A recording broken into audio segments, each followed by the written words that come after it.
We are now in section 3, the organizations and people dimension for the release management practice. Here, we will understand and apply the roles and competencies of the practice. There is only one role to be understood, which is the release manager. We'll be looking at the responsibilities of the release manager. And also, you can have some application question for this topic, particularly how to position the practice in the organization structure.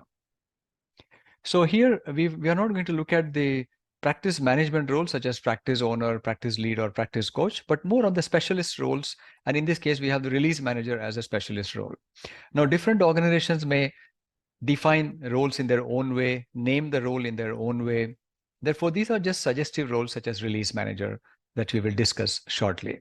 And also, one person can take on multiple roles in the organization, or several roles may be assigned to one individual as well. We first look at the ITIL model for the competency codes. ITIL has 5 competency codes, which may be applied in a bundled way for different roles. So, and those codes are L, A, C, M, and T. L is the leader, A is administrator, C is the coordinator or communicator, M is the methods and techniques expert, and T is the technical expert. These codes are mentioned in detail in the DPI certification, the Direct Plan and Improve, and you will not have any questions regarding these competency codes in the release management practice exam. However, it is good to know this to understand when you set up your own roles. For example, you may want somebody who is a good coordinator or communicator to perform the release management practice, somebody who has some other skills as well. And we'll take a look at that also, what will be the best competency profile bundled code for the release manager.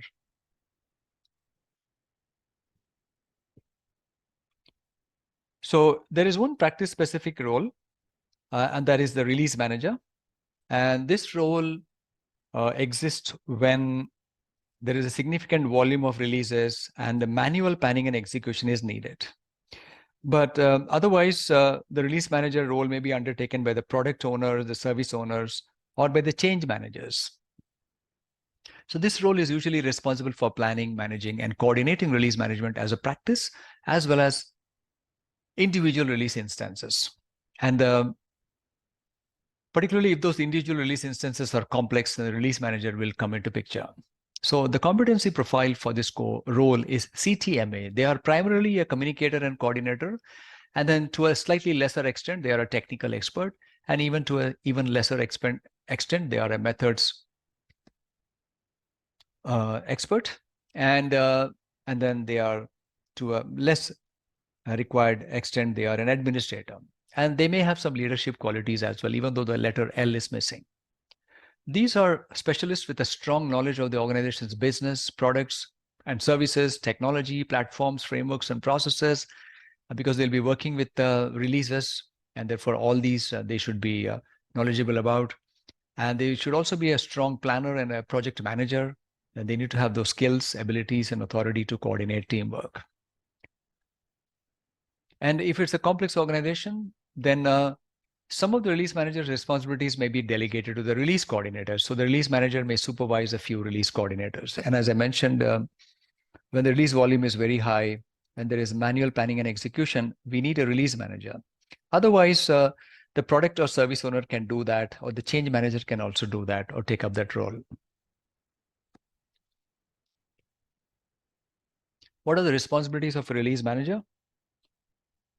They review and develop the release approaches and models. They promote the adoption of the agreed release management approaches and models across the organization. They plan the complex releases, not every release, but the complex ones.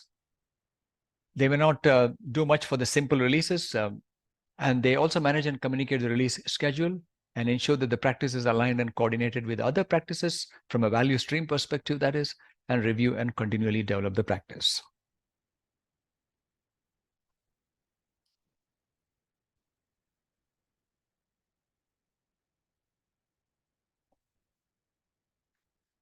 The organization structure and team, let's look at how that works. In large organizations, there is usually a release management team, a dedicated team, where they have large volumes and complexity of releases. However, there can be a problem with such an arrangement because such teams may act in isolation, They may be bureaucratic, they may be siloed from the rest of the organization, and that may prevent effective integration of the release practice into the value streams of the provider.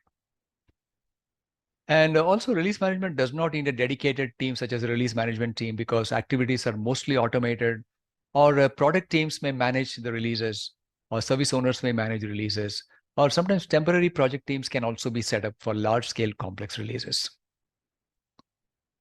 And as we have seen earlier, that particularly when release volumes are very high and there is a lot of manual planning and execution, it's good to have a release management role.